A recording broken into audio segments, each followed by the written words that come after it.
CCN ನ್ಯೂಸ್ಗೆ ಸ್ವಾಗತ. ನಾನು ನಿಮ್ಮ ಲಕ್ಷ್ಮೀ ಗಾದ್ಗಿ. ಇಂದಿನ ಮುಖ್ಯಾಂಶಗಳು: ಅಂತಾರಾಷ್ಟ್ರೀಯ ಯೋಗ ದಿನಾಚರಣೆ. ಪ್ರತಿಯೊಬ್ಬರಿಗೂ ಜೀವನದಲ್ಲಿ ಯೋಗ ಪ್ರಾಣಾಯಾಮದ ಅಗತ್ಯವಿದೆ. ಪೂಜ್ಯ ಡಾಕ್ಟರ್ ಶಿವಕುಮಾರ ಸ್ವಾಮಿ.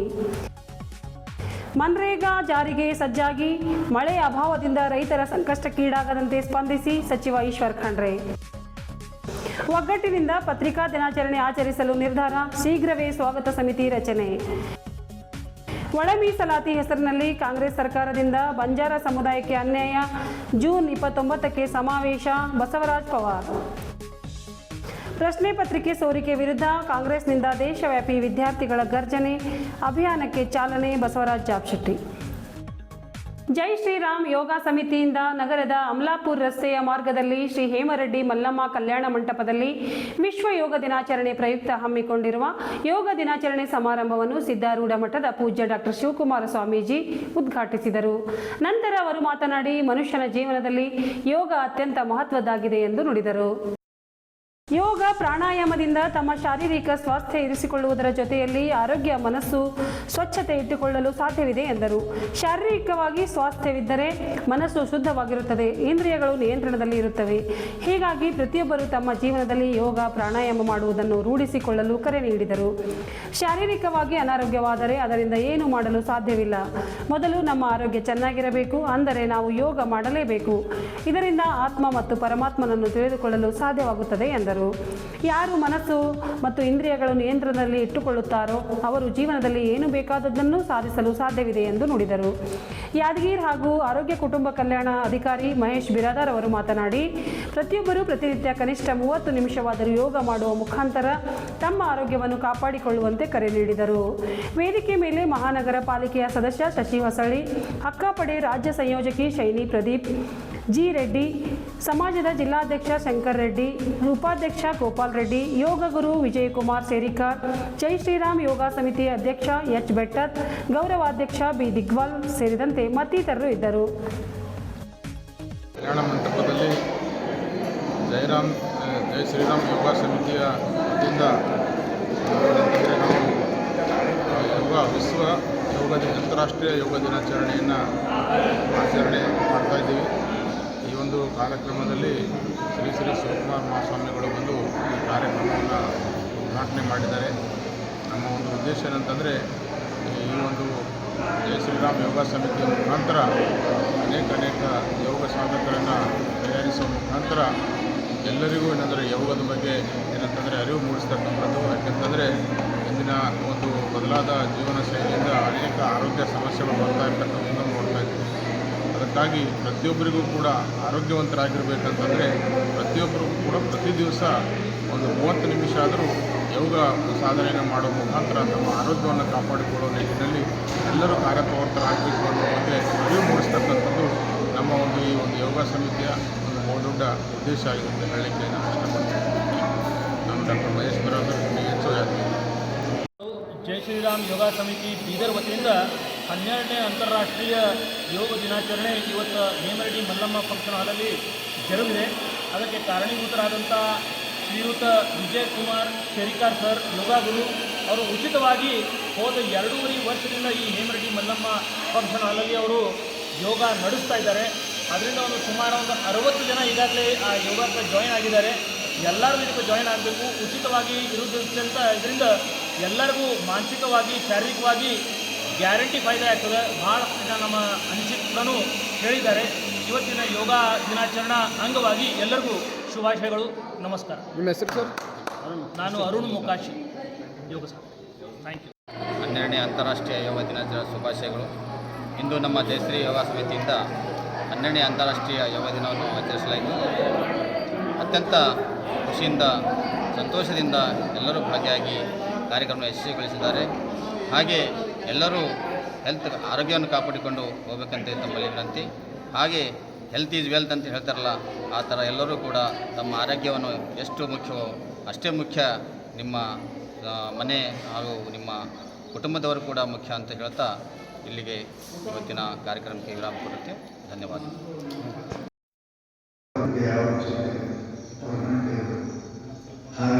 ನಮ್ಮ ಜೀವನದಲ್ಲಿ ಯೋಗದಿಂದ ಶರೀರ ಮನಸ್ಸು ಸ್ಥಿರವಾಗಿತ್ತು ಅಂತ ಹೇಳಿದ್ರೆ ಸಾಧನ ಸುಖ ಸಿಗ್ತದೆ ಅಂತ ಹೇಳ್ಕೊಂಡು ನಮ್ಮ ಪೂರ್ವಜರು ಯೋಗವನ್ನು ಹೇಳಿದ ಕರುಧರ್ಮ ಸಾಧನ. ಶರೀರವೇ ಧರ್ಮಕ್ಕೂ ಜ್ಞಾನಕ್ಕೂ ಎರಡಕ್ಕೂ ಮೂಲ ಕಾರಣವಾಗಿ. ಮಹಾತ್ಮ ಗಾಂಧಿ ಗ್ರಾಮೀಣ ಉದ್ಯೋಗ ಖಾತ್ರಿ ಯೋಜನೆಯನ್ನು ಜುಲೈ 1ರಿಂದ ವಿಬಿಜಿ ರಾಮ್ಜಿ ಎಂಬ ಯೋಜನೆಯಲ್ಲಿ ಜಾರಿಗೊಳಿಸಲು ಸಜ್ಜಾಗುವಂತೆ ಗ್ರಾಮೀಣಾಭಿವೃದ್ಧಿ ಮತ್ತು ಪಂಚಾಯತ್ ರಾಜ್ ಸಚಿವ ಈಶ್ವರ್ ಖಂಡ್ರೆ ಸೂಚನೆ ನೀಡಿದ್ದಾರೆ. ಜಿಲ್ಲಾ ಪಂಚಾಯಿತಿ ಸಭಾಂಗಣದಲ್ಲಿ ಗುರುವಾರ ವಿವಿಧ ಇಲಾಖೆಗಳ ಅಧಿಕಾರಿಗಳೊಂದಿಗೆ ತುರ್ತು ಪರಿಶೀಲನಾ ಸಭೆ ನಡೆಸಿದ ಅವರು ಬೀದರ್ ಜಿಲ್ಲೆಯಲ್ಲಿ ವಾಡಿಕೆಯ ಮುಂಗಾರು ಮಳೆ ಕೊರತೆ ಉಂಟಾಗಿದ್ದು ಮನ್ರೇಗಾ ಅಡಿ ಉದ್ಯೋಗಕ್ಕೆ ಬೇಡಿಕೆ ಹೆಚ್ಚಾಗುತ್ತದೆ. ಜುಲೈ 1ರಿಂದ ಹೊಸ ಯೋಜನೆ ಜಾರಿ ಮಾಡಬೇಕಾಗಿದ್ದು ಇದಕ್ಕೆ ಸಜ್ಜಾಗುವಂತೆ ತಿಳಿಸಿದರು. ಮೊದಲೇ ಮಳೆಯ ಕೊರತೆಯಿಂದ ಆತಂಕಕ್ಕೀಡಾಗಿರುವ ಅನ್ನದಾತರಿಗೆ ತೊಂದರೆ ಆಗದಂತೆ ಬಿತ್ತನೆ ಬೀಜ ಮತ್ತು ರಸಗೊಬ್ಬರ ಪೂರೈಕೆಗೆ ಎಲ್ಲ ಅಗತ್ಯ ಕ್ರಮ ಕೈಗೊಳ್ಳುವಂತೆ ಜಿಲ್ಲಾಡಳಿತ ಮತ್ತು ಕೃಷಿ ಇಲಾಖೆ ಅಧಿಕಾರಿಗಳಿಗೆ ನಿರ್ದೇಶನ ನೀಡಿದರು. ಕೃಷಿ ಅಧಿಕಾರಿಗಳು ರೈತರಿಗೆ ಮಳೆಯ ಕೊರತೆಯಾದಾಗ ಯಾವ ಬೆಳೆ ಬೆಳೆಯಬೇಕು ಎಂಬ ಮಾರ್ಗದರ್ಶನ ಮಾಡಬೇಕು. ರೈತರು ಕಚೇರಿಗೆ ಅಲೆದಾಡದಂತೆ ಕ್ರಮ ಕೈಗೊಳ್ಳಬೇಕು ಎಂದು ಸೂಚಿಸಿದರು. ಕುಡಿಯುವ ನೀರಿಗೆ ಹಣದ ಕೊರತೆ ಇಲ್ಲ. ಜಿಲ್ಲೆಯಲ್ಲಿ ಮಳೆ ಕೊರತೆಯಿಂದಾಗಿ ಹಲವು ಗ್ರಾಮಗಳಲ್ಲಿ ಕುಡಿಯುವ ನೀರಿನ ಸಮಸ್ಯೆ ಎದುರಾಗುತ್ತಿದ್ದು ಖಾಸಗಿ ಬಾವಿಗಳು, ಕೊಳವೆ ಬಾವಿ ಸೇರಿದಂತೆ ಪರ್ಯಾಯ ಜಲಮೂಲಗಳನ್ನು ಗುರುತಿಸಿ ಟ್ಯಾಂಕರ್ ಮಾಲೀಕರೊಂದಿಗೆ ಮಾತನಾಡಿ ನೀರಿನ ಲಭ್ಯತೆ ಖಚಿತಪಡಿಸಿಕೊಂಡು ನೀರಿನ ಗುಣಮಟ್ಟ ಪರೀಕ್ಷೆ ಮಾಡಿ ಬಾವಿಗಳ ಮಾಲೀಕರೊಂದಿಗೆ ಒಡಂಬಡಿಕೆ ಮಾಡಿಕೊಂಡು ಕುಡಿಯುವ ನೀರಿನ ಪೂರೈಕೆಯಲ್ಲಿ ವ್ಯತ್ಯಯವಾಗದಂತೆ ಕ್ರಮ ಕೈಗೊಳ್ಳಲು ತಿಳಿಸಿದರು. ಜಿಲ್ಲೆಯಲ್ಲಿ ರೈತರ ಹಿತಾಸಕ್ತಿ, ಕುಡಿಯುವ ನೀರಿನ ಲಭ್ಯತೆ ಹಾಗೂ ಗ್ರಾಮೀಣ ಅಭಿವೃದ್ಧಿ ಯೋಜನೆಗಳ ಸಮರ್ಪಕ ಅನುಷ್ಠಾನವನ್ನು ಸಮರ್ಪಕವಾಗಿ ನಿರ್ವಹಿಸುವಂತೆ ಸೂಚಿಸಿದ ಬೀದರ್ ಮತ್ತು ಗದಗ ಜಿಲ್ಲಾ ಪ್ರಕೃತಿ ವಿಕೋಪ ಉಸ್ತುವಾರಿ ಸಚಿವರಾದ ಈಶ್ವರ್ ಖಂಡ್ರೆ ಮಳೆ ಕೊರತೆಯ ಸಂಕಷ್ಟದ ಸಮಯದಲ್ಲಿ ರೈತರ ಮತ್ತು ಜನರ ಸಮಸ್ಯೆಗಳಿಗೆ ತ್ವರಿತವಾಗಿ ಸ್ಪಂದಿಸಿ ಪರಿಣಾಮಕಾರಿ ಕ್ರಮ ಕೈಗೊಳ್ಳುವಂತೆ ನಿರ್ದೇಶನ ನೀಡಿದರು. ಸಭೆಯಲ್ಲಿ ಜಿಲ್ಲಾಧಿಕಾರಿ ಶಿಲ್ಪಾ ಶರ್ಮಾ, ಜಿಲ್ಲಾ ಪಂಚಾಯತ್ ಮುಖ್ಯ ಕಾರ್ಯನಿರ್ವಾಹಕ ಅಧಿಕಾರಿ ಡಾಕ್ಟರ್ ಗಿರೀಶ್ ದಿಲೀಪ್ ಬಡೋಲೆ, ಜಿಲ್ಲಾ ಪೊಲೀಸ್ ವರಿಷ್ಠಾಧಿಕಾರಿ ಪ್ರದೀಪ್ ಗುಂಟಿ ಮತ್ತಿತರರು ಪಾಲ್ಗೊಂಡಿದ್ದರು. 2026ರ ಪತ್ರಿಕಾ ದಿನಾಚರಣೆಯನ್ನು ಶಿವಶರಣಪ್ಪ ವಾಲಿಯವರ ಅಧ್ಯಕ್ಷತೆಯಲ್ಲಿ ಗುರುವಾರ ಸಭೆ ನಡೆಯಿತು. ಪ್ರಾದೇಶಿಕ ಪತ್ರಿಕೆಗಳ ಸಂಪಾದಕರಾಗಿ ಸಂಪಾದಕರ ಸಂಘ, ಎಲೆಕ್ಟ್ರಾನಿಕ್ ಮೀಡಿಯಾ ಸಂಘ, ನೂತನ ಪತ್ರಿಕೆಗಳ ಸಂಪಾದಕರ ಸಂಘ, ಯೂಟ್ಯೂಬರ್ ಸುದ್ದಿವಾಹಿನಿ ಸೇರಿದಂತೆ ಎಲ್ಲ ಮಾಧ್ಯಮ ಬಂಧುಗಳು ಸೇರಿ ಪತ್ರಿಕಾ ದಿನಾಚರಣೆಯನ್ನು ಎಲ್ಲರೂ ಸೇರಿ ಒಂದಾಗಿ ಜಂಟಿಯಾಗಿ ಅದ್ದೂರಿಯಾಗಿ ಆಚರಿಸಲು ತೀರ್ಮಾನಿಸಲಾಯಿತು. ಎಲ್ಲ ಸಂಘಟನೆಯ ಪತ್ರಕರ್ತರನ್ನೊಳಗೊಂಡ ಸ್ವಾಗತ ಸಮಿತಿಯನ್ನು ರಚಿಸಲು ಸಭೆಯಲ್ಲಿ ತೀರ್ಮಾನಿಸಲಾಯಿತು. ಪತ್ರಿಕಾ ದಿನಾಚರಣೆ ಸಭೆ ಮತ್ತು ಸಂಘಟನೆ ಅವಶ್ಯಕವಾಗಿದ್ದು ಬರುವ ದಿನಗಳಲ್ಲಿ ಎಲ್ಲ ಸಂಘಟನೆಗಳು ಒಂದಾಗಿ ಎಲ್ಲ ಪತ್ರಕರ್ತರ ಸಮಸ್ಯೆಗಳಿಗೆ ಬಗೆಹರಿಸಿಕೊಳ್ಳಲು ಶ್ರಮಿಸೋಣ ಎಂಬ ನಿರ್ಣಯಕ್ಕೆ ಸಭೆಯಲ್ಲಿ ಒಮ್ಮತ ಮೂಡಿತು. ಒಂದೆರಡು ದಿನಗಳಲ್ಲಿ ಎಲ್ಲರನ್ನೊಳಗೊಂಡ ಸಭೆ ಕರೆದು ಸ್ವಾಗತ ಸಮಿತಿ ರಚಿಸಲು ಸಭೆಯಲ್ಲಿ ತೀರ್ಮಾನಿಸಲಾಯಿತು. ಈ ಸಭೆಯಲ್ಲಿ ಪ್ರಾದೇಶಿಕ ಪತ್ರಿಕೆಗಳ ಸಂಘದ ಅಧ್ಯಕ್ಷ ಬಾಬುವಾಲಿ, ಸಂಪಾದಕರ ಸಂಘದ ಅಧ್ಯಕ್ಷರಾದ ವಿಜಯ್ ಕುಮಾರ್ ಪಾಟೀಲ್, ಎಲೆಕ್ಟ್ರಾನಿಕ್ ಮೀಡಿಯಾ ಸಂಘದ ಅಧ್ಯಕ್ಷರಾದ ಸುರೇಶ್ ನಾಯಕ್, ಸ್ಥಳೀಯ ಪತ್ರಕರ್ತರ ಸಂಘದ ಪದಾಧಿಕಾರಿಗಳು, ಹಿರಿಯ ಪತ್ರಕರ್ತರು ಹಾಗೂ ಪ್ರಮುಖರಾದ Alibaba, Malappa Adsare, Abdul Ali, Abdul Khadeer, Rajneesh Wali, Siddaramaiah Swamy, Shashikumar Patil, Raju Kadal, DK Ganapati, Ajay Bhosle, Vijaykumar Sonare, Basavaraj Patil Nittur, Sunil Bavikatti, Rajkumar Swamy, Vishwa Vadgaon, Santosh Swamy, Manikeshwar Patil, Durgappa Hosamani, MP Mudale, Sushmita More, Sharath M Ghante, Krishna Amaresh Swamy, Ravindra Kamble, Shivanand MD, Mujahid Mohsin, MD Fayaz Himayat, MD Aliyuddin, Akash Basayya Swamy, Tukaram Mahesh Pavan ಸೇರಿದಂತೆ ಎಲೆಕ್ಟ್ರಾನಿಕ್ ಪ್ರಿಂಟ್ ಮಾಧ್ಯಮದ ಮಿತ್ರರು ಉಪಸ್ಥಿತರಿದ್ದರು. ರಾಜ್ಯದ ಕಾಂಗ್ರೆಸ್ ಸರ್ಕಾರ ಒಳ ಮೀಸಲಾತಿ ಹೆಸರಿನಲ್ಲಿ ಬಂಜಾರ ಸಮುದಾಯಕ್ಕೆ ಅನ್ಯಾಯ ಮಾಡಿದೆ ಎಂದು ಬೀದರ್ ಜಿಲ್ಲಾ ಬಂಜಾರ ಸಮಾಜದ ಮುಖಂಡ ಬಸವರಾಜ್ ಪವಾರ್ ಆರೋಪಿಸಿದರು. ಇಲ್ಲಿಯ ಜಿಲ್ಲಾ ಪತ್ರಿಕಾ ಭವನದಲ್ಲಿ ಶುಕ್ರವಾರ ನಡೆಸಿದ ಸುದ್ದಿಗೋಷ್ಠಿಯಲ್ಲಿ ಅವರು ಮಾತನಾಡಿ, ಬಂಜಾರ ಸಮಾಜ ಬಿಜೆಪಿ ವೋಟ್ ಬ್ಯಾಂಕ್ ಎನ್ನುವ ಒಂದೇ ಕಾರಣಕ್ಕಾಗಿ ಉದ್ದೇಶಪೂರ್ವಕವಾಗಿ ಹುನ್ನಾರು ಮಾಡಿದೆ ಎಂದು ಕಾಂಗ್ರೆಸ್ ಸರ್ಕಾರದ ವಿರುದ್ಧ ಆಕ್ರೋಶ ವ್ಯಕ್ತಪಡಿಸಿದರು. ಬಿಜೆಪಿ ಸರ್ಕಾರ ಇದ್ದಾಗ ಬಂಜಾರ, ಭೋವಿ, ಕೊರವ, ಕೊರಚ ಸಮಾಜದವರಿಗೆ 17% ಮೀಸಲಾತಿ ನೀಡಿತು. ಆದರೆ ರಾಜ್ಯದಲ್ಲಿ ಕಾಂಗ್ರೆಸ್ ಸರ್ಕಾರ ಅಧಿಕಾರಕ್ಕೆ ಬಂದ ಮೇಲೆ ಶೇಕಡಾ 15ಕ್ಕೆ ಇಳಿತ ಮಾಡಿದೆ. ಒಳ ಮೀಸಲಾತಿ ಕಾಂಗ್ರೆಸ್ ಸರ್ಕಾರ ನಮಗೆ ನಿರಂತರವಾಗಿ ತುಳಿಯುವ ಹುನ್ನಾರ ಮಾಡುತ್ತಿದೆ. ಆದುದರಿಂದ ಜೂನ್ 29ರಂದು ಬೆಳಿಗ್ಗೆ 10:30ಕ್ಕೆ ನಗರದ ಜೀರಾ ಫಂಕ್ಷನ್ ಹಾಲ್ನಲ್ಲಿ ಜನಾಂದೋಲನ ಸಮಾವೇಶ ಆಯೋಜಿಸಲಾಗಿದೆ. ಜಿಲ್ಲೆಯ ಎಲ್ಲ ತಾಲೂಕಿನ ತಾಂಡಾ ನಿವಾಸಿಗಳು ತಪ್ಪದೆ ಪಾಲ್ಗೊಳ್ಳಬೇಕೆಂದು ಮನವಿ ಮಾಡಿದರು. ಒಳ ಮೀಸಲಾತಿ ಹೆಸರಿನಲ್ಲಿ ABC ಎಂದು ಕೆಟಗರಿ ಮಾಡಿದ ನಂತರ C ಕೆಟಗರಿಗೆ ಬರುವವರೆಗೆ ಬಂಜಾರ ಸಮಾಜದ ಮಕ್ಕಳಿಗೆ ಶಿಕ್ಷಣ ಸಿಗುತ್ತಿಲ್ಲ, ಸರ್ಕಾರಿ ನೌಕರಿಯೂ ಸಿಗುತ್ತಿಲ್ಲ. ನಮ್ಮ ಸಮಾಜದಲ್ಲಿ ಕಡು ಬಡವರಿದ್ದಾರೆ, ಪರಿಶ್ರಮ ಪಟ್ಟು ಬದುಕು ಕಟ್ಟಿಕೊಳ್ಳುತ್ತಾರೆ. ಹೀಗಿರುವಾಗ ಕಾಂಗ್ರೆಸ್ ಸರ್ಕಾರ ಒಳ ಮೀಸಲಾತಿಯಲ್ಲಿ ನಮಗಾದ ಅನ್ಯಾಯ ಸರಿಪಡಿಸದಿದ್ದರೆ ಬೀದರ್ ಜಿಲ್ಲೆಯಿಂದ ರಣಕಹಳೆ ಊದುವ ಮುಖಾಂತರ ರಾಜ್ಯಾದ್ಯಂತ ಉಗ್ರ ಹೋರಾಟ ಮಾಡುತ್ತೇವೆ ಎಂದು ಎಚ್ಚರಿಸಿದರು. ಈ ಸಮಾವೇಶದಲ್ಲಿ ಹೂವಿನ ಹಡಗಲಿ ಶಾಸಕ ಕೃಷ್ಣ ನಾಯಕ್ ಸಿರಹಟ್ಟಿ, ಶಾಸಕ ಡಾಕ್ಟರ್ ಚಂದ್ರು ಲಮಾಣಿ, ಕುಡಚಿ ಮಾಜಿ ಶಾಸಕರು ಹಾಗೂ ಬಿಜೆಪಿ ರಾಜ್ಯ ಪ್ರಧಾನ ಕಾರ್ಯದರ್ಶಿಗಳಾದ ಪಿ ರಾಜೀವ್, ಮಾಜಿ ಸಂಸದ ಡಾಕ್ಟರ್ ಉಮೇಶ್ ಜಾಧವ್, ಶಿವಮೊಗ್ಗ ಗ್ರಾಮಾಂತರ ಮಾಜಿ ಶಾಸಕ ಬಿ ಅಶೋಕ್ ನಾಯಕ್ ಸೇರಿದಂತೆ ಜಿಲ್ಲೆಯ ಶಾಸಕರಾದ ಡಾಕ್ಟರ್ ಶೈಲೇಂದ್ರ ಬೆಲ್ದಾಳೆ, ಶರಣು Salgar, doctor Siddu Patil, Prabhu Chauhan, doctor MG ಮೂಳೆ, ಮಾಜಿ ಶಾಸಕ ಪ್ರಕಾಶ್ ಖಂಡ್ರೆ, ಮಾಜಿ ಸ್ಪೀಕರ್ ರಘುನಾಥರಾವ್ ಮಲ್ಕಾಪುರೆ, ಬಿಜೆಪಿ ಜಿಲ್ಲಾಧ್ಯಕ್ಷ ಸೋಮನಾಥ್ ಪಾಟೀಲ್, ಮುಖಂಡ ಈಶ್ವರ್ ಸಿಂಗ್ ಠಾಕೂರ್ ಸೇರಿದಂತೆ ಹಲವರು ಭಾಗವಹಿಸಲಿದ್ದಾರೆ ಎಂದರು. ಹೆಚ್ಚಿನ ಸಂಖ್ಯೆಯಲ್ಲಿ ಪಾಲ್ಗೊಂಡು ಯಶಸ್ವಿಗೊಳಿಸಬೇಕೆಂದು ಕರೆ ನೀಡಿದರು. ತಮಗೂ ಆಹ್ವಾನ ಮಾಡ್ತೀನಿ. ರಿಸರ್ವೇಷನ್ ಒಟ್ಟಾರೆ ಒಳ ಮೀಸಲಾತಿ ನಾವು ಕೇಳಿದ್ದೆಲ್ಲಿ ಇಲ್ಲ ಏನ ಸರ್. ನಾವು ಎಂದಿನ ಹಿಡಿದು ಈ ಯುದ್ಧ ಆರಂಭ ಆಗಿದೆ.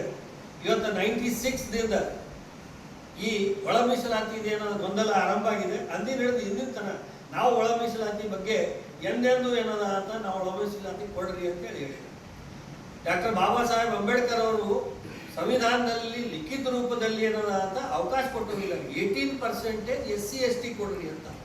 18%ದಾಗ 1% ಇವರಿಗೆ, 2% ಇವರಿಗೆ, ಇವ್ರು ದೊಡ್ಡವರಿದ್ದಾರೆ, ಇವ್ರು ಸಣ್ಣವರಿದ್ದಾರೆ, ಈ ತಾರತಮ್ಯ ಅವರು ಮಾಡಿಲ್ಲ. ಯಾವಾಗ ಸಂವಿಧಾನ ರಚನೆ ಮಾಡಿದವರೇ ಎಲ್ಲರಿಗೆ ಏನದ ಸರಿ ಸಮಾನ ನೋಡಿದ್ದಾರೆ. ಮತ್ತೆ ನಿಮಗೆ ಯಾವ್ದು ಅಧಿಕಾರ ಇದೆ? ನೀವು ಏನು ಕಾರಣಕ್ಕೆ ಏನದ ಅಂತ ಇದು ಮಾಡಿದ್ರಿ? ಕೇವಲ ನಮ್ಮ ಸಮಾಜದ ಮೇಲೆ ನೀವು ಅನ್ಯಾಯ ಮಾಡಬೇಕು ಪಾಲಿಸಿ ನಿಮಗೆ. ಮತ್ತೆ ಇವರು BJPಗೆ ವೋಟ್ ಹಾಕ್ತಾ ಇದ್ದಾರೆ ಅಂತ ಒಂದು ದುರುದ್ದೇಶದಿಂದ ಏನದ ಅಂತ ಇಡೀ ನಮ್ಮ ಸಮಾಜಕ್ಕೆ ನೀವು ಅನ್ಯಾಯ ಮಾಡಿದ್ರಿ. ಇದ್ರ ವಿರುದ್ಧ ಏನದ ಅಂತ ನಾವು ಜನಾಂದೋಲನ ಹಮ್ಮಿಕೊಂಡಿದ್ದೀವಿ. ಈ ಕಾರ್ಯಕ್ರಮದ ಉದ್ದೇಶ ಆ ಒಳ ಮೀಸಲಾತಿ ನಮಗೆ ಬೇಡವೇ ಬೇಡ. ಮೊದಲೇನು ಪದ್ಧತಿ ಇತ್ತು 15% ಇತ್ತು, 15% ಕಾಮನ್ ಕೊಡ್ರಿ, ಇಲ್ಲ ಎಕ್ಸೆಸ್ ಮಾಡ್ತೀರಿ 2% BJP ಅವ್ರು ಮಾಡಿದಂಗೆ ನೀವು ಅದು ಮಾಡಿ ಏನದ ಅಂತ ನೀವು ಕಾಮನ್ ಆಗಿ ನೀವು ಮಾಡಿ, ನೀವು ಇಂಟರ್ನಲ್ ರಿಸರ್ವೇಷನ್ ಮಾಡಬೇಡ್ರಿ ಅಂತ ಅನ್ನೋದು ನಾವೇನದ ಅಹವಾಲ ನಾವು ಸರ್ಕಾರದ ಎದುರು ಇನ್ನೂ ನಾವು ಕೈ ಮುಗಿದು ಕೇಳ್ಕೊತೀವಿ ಸರ್ಕಾರಕ್ಕೆ. ಏನು ಸರ್ಕಾರ ಪೋಸ್ಟ್ ಕರೆದಿದ್ರು A ಮತ್ತು B ಈ 2 ಸೆಕ್ಷನ್ನಲ್ಲೇ ಕಂಪ್ಲೀಟ್ ಪೋಸ್ಟ್ ಆದ. C ಕ್ಯಾಟಗರಿಗೆ ಒಂದು ಸಿಂಗಲ್ ಪೋಸ್ಟ್ ಆಗಲಿ. ಇದು ಅನ್ಯಾಯ ಇಲ್ಲ. ನಮ್ಮ ಸಮಾಜ ಇವತ್ತಿಗೂ ಏನದ ಅಂತ ಕಡು ಬಡವ ಸಮಾಜ, ಒಂದು ಮುಗ್ಧ ಸಮಾಜ, ತಮ್ಮದೇ ಪಾಡಿಗೆ ಏನದ ಅಂತ ಅವ್ರು ಕೆಲಸ ಮಾಡ್ಕೊಂತ ಅವ್ರ ಜೀವನ ನಡೆಸ್ತಾ ಇರುವಂತ ಆ ಜನಕ್ಕೆ ಇವತ್ತು ಸರ್ಕಾರದ ಏನದ ಅಂತ ಸವಲತ್ತು ಕೊಡೋ ಬದಲಾಗಿ ಸರ್ಕಾರದಿಂದ ನಮಗೆ ವಂಚನೆ ಮಾಡ್ತಾ ಇದ್ವಿ, ಸರ್ಕಾರದಿಂದ ನಮಗೆ ಅನ್ಯಾಯ ಆಗ್ತಾ ಇದೆ. ಅದಕ್ಕಾಗಿ ಏನದ ಅಂತ ಬೀದರ್ ಜಿಲ್ಲಾ ಬಂಜಾರ ಸಮಾಜದ ವತಿಯಿಂದ ನಾವು ಈ ಜನಾಂದೋಲನವನ್ನು ಹಮ್ಮಿಕೊಂಡಿದ್ವಿ. ಇದರ ವಿರುದ್ಧ ಇಡೀ ರಾಜ್ಯದಾದ್ಯಂತ ಟೈಮ್ ಟೇಬಲ್ ಇದೆ. ಪ್ರಶ್ನೆ ಪತ್ರಿಕೆ ಸೋರಿಕೆ, ಪರೀಕ್ಷಾ ವಂಚನೆ, ಪರೀಕ್ಷೆಗಳ ರದ್ದು ಹಾಗೂ ಸಾರ್ವಜನಿಕ ಪರೀಕ್ಷಾ ವ್ಯವಸ್ಥೆಯ ಮೇಲಿನ ವಿಶ್ವಾಸ ಕುಸಿತ ವಿರುದ್ಧ ಭಾರತೀಯ ರಾಷ್ಟ್ರೀಯ ಕಾಂಗ್ರೆಸ್ ದೇಶಾದ್ಯಂತ ಛಾತ್ರೋಂ ಕಿ ಗೂಂಜ್ ಅಭಿಯಾನಕ್ಕೆ ಚಾಲನೆ ನೀಡಿದೆ ಎಂದು ಕಾಂಗ್ರೆಸ್ ಪಕ್ಷದ ಜಿಲ್ಲಾಧ್ಯಕ್ಷ ಬಸವರಾಜ ಜಾಬಶೆಟ್ಟಿ ತಿಳಿಸಿದರು. ನಗರದ ಜಿಲ್ಲಾ ಪತ್ರಿಕಾ ಭವನದಲ್ಲಿ ಶನಿವಾರ ನಡೆಸಿದ ಸುದ್ದಿಗೋಷ್ಠಿಯಲ್ಲಿ ಮಾತನಾಡಿರುವ ಅವರು 28 ಪ್ರಮುಖ ನಗರಗಳಲ್ಲಿ 40 ದಿನಗಳ ಕಾಲ ನಡೆಯಲಿರುವ ಈ ಅಭಿಯಾನವು ವಿದ್ಯಾರ್ಥಿಗಳ ಸಮಸ್ಯೆಗಳನ್ನು ರಾಷ್ಟ್ರೀಯ ಮಟ್ಟದಲ್ಲಿ ಪ್ರಸ್ತಾಪಿಸುವ ಉದ್ದೇಶ ಹೊಂದಿದೆ ಎಂದರು. ಕಾಂಗ್ರೆಸ್ ಪಕ್ಷದ ಸರ್ಕಾರ ಕೋಚಿಂಗ್ ಕೇಂದ್ರಗಳು, ಕಾಲೇಜು ಕ್ಯಾಂಪಸ್ಗಳು, ಹಾಸ್ಟೆಲ್ಗಳು ಹಾಗೂ ಸಾರ್ವಜನಿಕ ಸ್ಥಳಗಳಲ್ಲಿ ವಿದ್ಯಾರ್ಥಿಗಳೊಂದಿಗೆ ಸಂಪರ್ಕ ಸಾಧಿಸಿ ಅವರ ಧ್ವನಿಯನ್ನು ಸರ್ಕಾರದ ಗಮನಕ್ಕೆ ತರಲಾಗುವುದು. ಪ್ರಾಮಾಣಿಕವಾಗಿ ಓದುವ ಪ್ರತಿಯೊಬ್ಬ ವಿದ್ಯಾರ್ಥಿಗೂ ನ್ಯಾಯಯುತ ಪರೀಕ್ಷೆಯ ಅವಕಾಶ ಸಿಗಬೇಕು ಎಂಬುದು ಅಭಿಯಾನದ ಮುಖ್ಯ ಉದ್ದೇಶವಾಗಿದೆ ಎಂದರು. NEET UGC 2026 ಪರೀಕ್ಷೆಯ ಪ್ರಶ್ನೆ ಪತ್ರಿಕೆ ಸೋರಿಕೆ ಪ್ರಕರಣವನ್ನು ಉಲ್ಲೇಖಿಸಿದ ಅವರು ಇದರಿಂದ ಲಕ್ಷಾಂತರ ವಿದ್ಯಾರ್ಥಿಗಳ ಭವಿಷ್ಯ ಹಾಗೂ ಪರೀಕ್ಷಾ ವ್ಯವಸ್ಥೆಯ ಮೇಲಿನ ನಂಬಿಕೆ ಹಾನಿಗೊಳಗಾಗಿದೆ ಎಂದು ಆರೋಪಿಸಿದರು. ಪ್ರಶ್ನೆ ಪತ್ರಿಕೆ ಸೋರಿಕೆ ಪ್ರಕರಣದಲ್ಲಿ ಸಿಬಿಐ ತನಿಖೆ ನಡೆಯುತ್ತಿದ್ದು ಪ್ರಮುಖ ಆರೋಪಿಗಳನ್ನು ಈಗಾಗಲೇ ಬಂಧಿಸಲಾಗಿದೆ. ದೇಶದಲ್ಲಿ ಪ್ರಶ್ನೆ ಪತ್ರಿಕೆ ಸೋರಿಕೆ ಪ್ರಕರಣಗಳು ನಿರಂತರವಾಗಿ ನಡೆಯುತ್ತಿದ್ದು ಕಳೆದ ಹಲವು ವರ್ಷಗಳಲ್ಲಿ ಕೋಟ್ಯಾಂತರ ವಿದ್ಯಾರ್ಥಿಗಳು ಇದರ ಪರಿಣಾಮ ಅನುಭವಿಸಿದ್ದಾರೆ ಎಂದು ತಿಳಿಸಿದರು. ಪ್ರಶ್ನೆ ಪತ್ರಿಕೆ ಸೋರಿಕೆ ಕೇವಲ ಶಿಕ್ಷಣ ಕ್ಷೇತ್ರದ ಸಮಸ್ಯೆಯಲ್ಲ, ಇದು ಯುವಜನರ ಭವಿಷ್ಯ ಮತ್ತು ಉದ್ಯೋಗದ ಪ್ರಶ್ನೆಯಾಗಿದೆ ಎಂದು ಅಭಿಪ್ರಾಯಪಟ್ಟರು. ಸುದ್ದಿಗೋಷ್ಠಿಯಲ್ಲಿ ಕಾಂಗ್ರೆಸ್ ಪಕ್ಷದ ಗ್ಯಾರಂಟಿ ಯೋಜನೆ ಜಿಲ್ಲಾಧ್ಯಕ್ಷ ಅಮೃತರಾವ್ ಚಿಂಕೋಡೆ, ಕಾಂಗ್ರೆಸ್ ಜಿಲ್ಲಾ ಪ್ರಧಾನ ಕಾರ್ಯದರ್ಶಿ ಜಾರ್ಜ್ ಫರ್ನಾಂಡಿಸ್, ಬೀದರ್ ವಿಶ್ವವಿದ್ಯಾಲಯದ ಸಿಂಡಿಕೇಟ್ ಸದಸ್ಯರಾದ ಪ್ರೊಫೆಸರ್ ವಿಠಲ್ದಾಸ್ ಪ್ಯಾಗೆ, ಅಬ್ದುಲ್ ಸತ್ತಾರ್, ಶಿವನಾಥ್ ಪಾಟೀಲ್, ಸಚಿನ್ ಮಲ್ಕಾಪುರೆ, ಪಕ್ಷದ ಪ್ರಚಾರ ಸಮಿತಿಯ ಮುಖಂಡರಾದ ಸುನೀಲ್ ಬಚ್ಚನ್, ಸಂಜು ಡಿಕೆ, ರವೀಂದ್ರ ಹಾಗೂ ಇತರರು ಇದ್ದರು. ಇದರೊಂದಿಗೆ ನಮ್ಮ ಇಂದಿನ ವಾರ್ತಾ ಪ್ರಸಾರ ಮುಕ್ತಾಯವಾಯಿತು. ನಿರಂತರ ಸುದ್ದಿಗಾಗಿ ನೋಡ್ತಾ ಇರಿ CCN ಸುದ್ದಿವಾಹಿನಿ.